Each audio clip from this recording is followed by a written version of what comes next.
Buhara yolunda hızla gidiyorum, memleket kokusu geliyor burnuma. Güzel Türkmen abadım, sana geliyorum.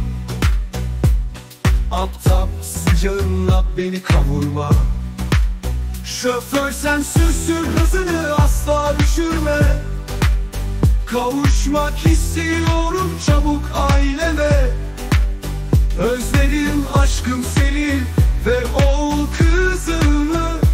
Özledim seni annem, bir de kardeşlerimi.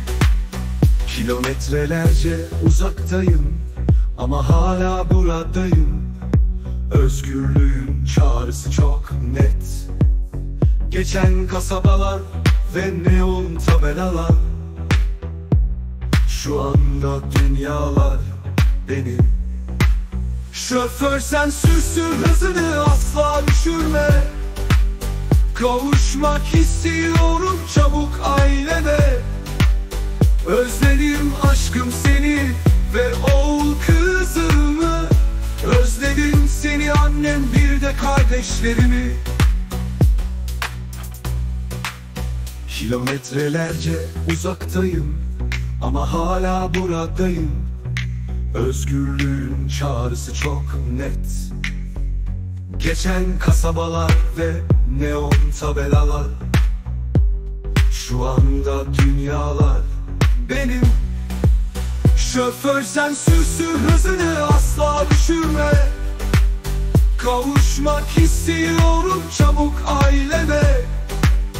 Özledim aşkım seni ve oğul kızımı.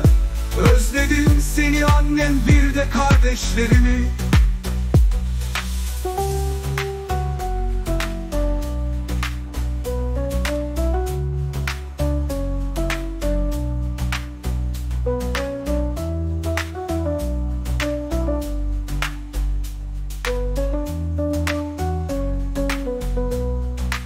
Şoför sen sürsün hızını, asla düşürme. Kavuşmak istiyorum çabuk aileme. Özledim aşkım seni ve oğul kızımı. Özledim seni annem, bir de kardeşlerimi. Özledim seni annem, bir de kardeşlerimi.